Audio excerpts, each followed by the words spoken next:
Assalamualaikum warahmatullahi wabarakatuh. Semangat pagi Bapak Ibu Dewan Juri yang saya hormati. Selama hampir 75 tahun, PLN telah menghadapi berbagai tantangan untuk melistriki tanah air. Listrik tak hanya menjadi alat penerang, tetapi listrik telah menjadi penggerak roda kehidupan. Juga listrik tidak hanya menjadi energi masa kini, tetapi juga masa yang akan datang. Komitmen Power Beyond Generation membuat kontak center PLN 123 bertekad untuk terus berinovasi dengan digitalisasi proses bisnis dan operasi. Harus lentur terhadap tuntutan zaman, serta semakin kreatif menangkap peluang dan mencari solusi. Juga semakin berorientasi terhadap kepuasan pelanggan dengan memberikan pelayanan terbaik serta berkualitas. Berbicara mengenai kualitas, mengingatkan saya dengan John Ruskin, seorang kritikus seni asal Inggris yang mengatakan bahwa kualitas bukanlah suatu kebetulan. Kualitas merupakan hasil dari segala upaya cerdas yang tentunya harus dilakukan. Namun apakah cukup hanya upaya cerdas saja tanpa adanya pengawasan? Tentu tidak. Perlu ada fungsi untuk menjaganya. Lalu siapa? Jawabannya adalah saya, Evan Febrian, sang penjaga layanan. Saya lahir di timur Jakarta pada 32 tahun silam dengan bermodal pendidikan D3 Manajemen Informatika di Bina Sarana Informatika. Saya bergabung dalam keluarga besar kontak center PLN 123 sebagai seorang agen pada bulan Desember 2011. Lalu pada tahun 2012, saya dipercaya sebagai seorang team leader. Dan sejak tahun 2017 hingga saat ini, saya dipercaya sebagai seorang quality assurance. Bapak Ibu Dewan Juri sekalian, berbicara mengenai layanan kontak center PLN 123 bukan hanya berbicara tentang pemadaman listrik atau jual beli token listrik. Tetapi di sana ada rangkaian layanan yang tidak boleh diabaikan. Dan untuk menjaga hal tersebut, tugas dan tanggung jawab yang saya lakukan adalah to control, to respond, and to report.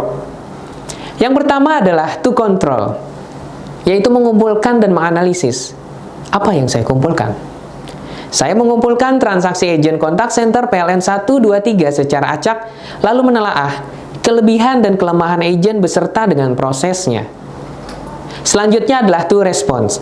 Dalam kegiatan tersebut, saya memberikan informasi yang diperoleh dari proses sebelumnya untuk membantu agent mengidentifikasi apa yang harus diperbaiki, memberikan masukan untuk meningkatkan kinerja, meningkatkan percaya diri, serta memotivasi perubahan perilaku agent.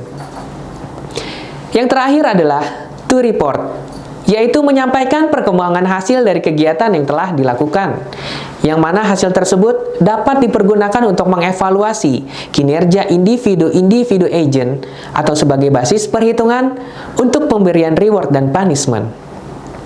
Tugas dan tanggung jawab tidak dapat dilakukan ketika kita tidak memiliki sebuah kompetensi yang mumpuni, di mana kompetensi tersebut harus diolah secara konsisten.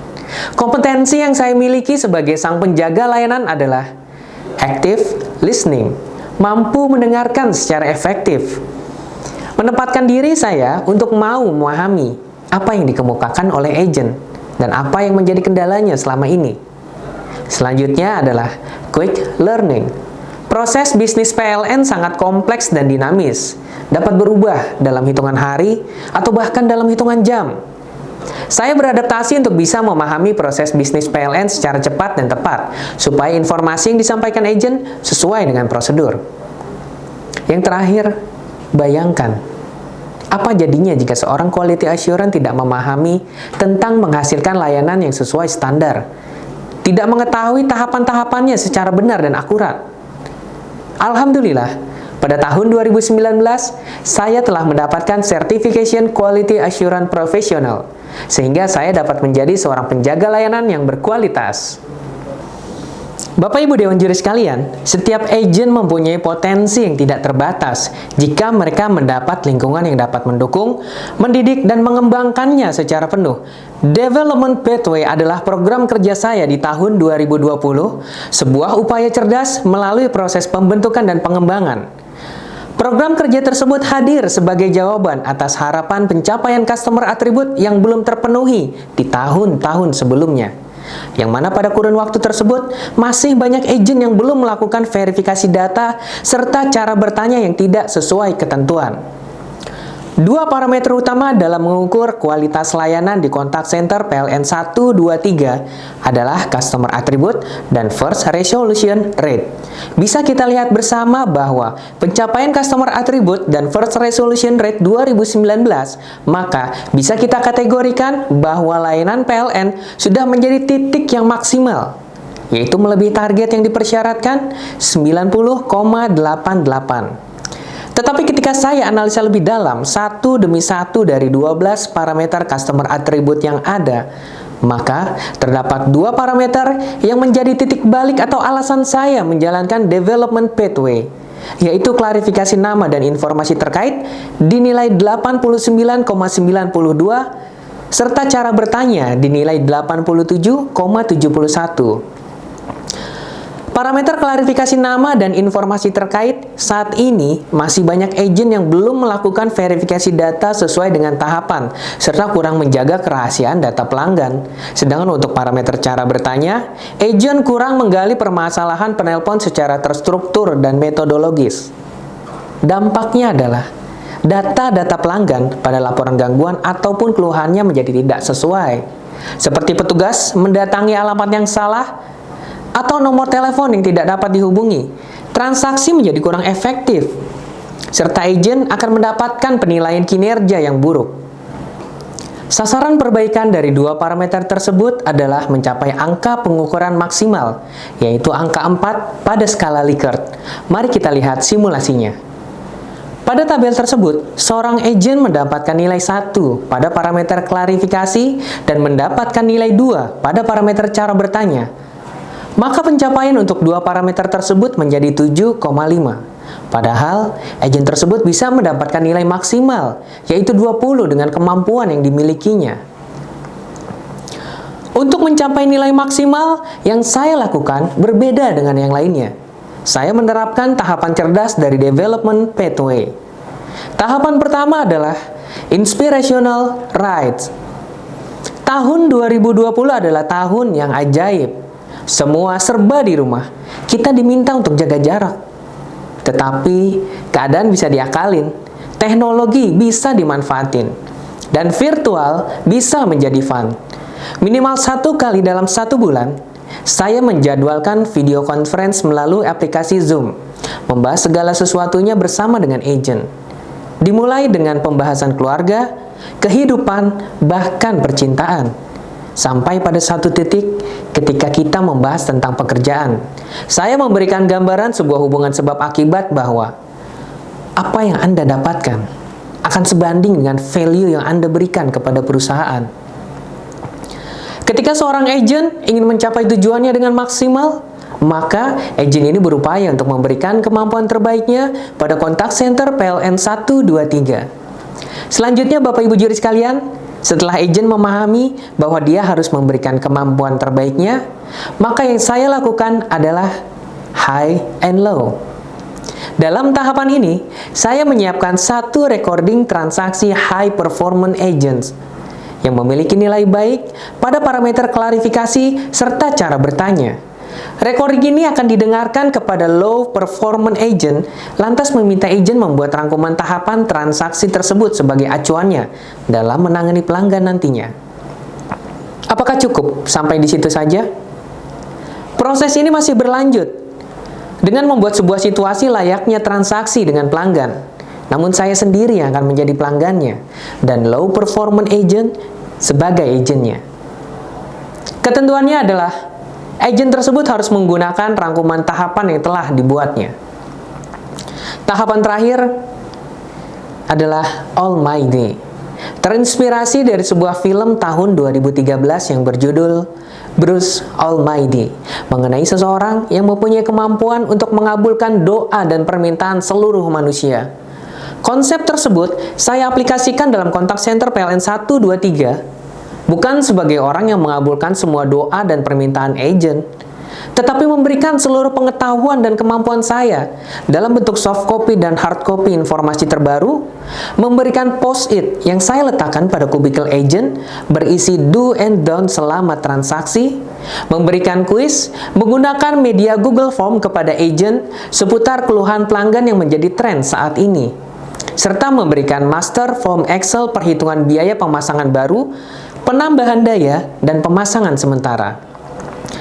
Memberikan semua yang agen butuhkan untuk bekerja agar dapat melayani dengan hati, serta memberikan layanan terbaiknya kepada pelanggan. Bapak Ibu Dewan Juri sekalian, semester pertama pada tahun 2020 ini telah saya jalani bersama dengan program cerdas saya, Development Pathway.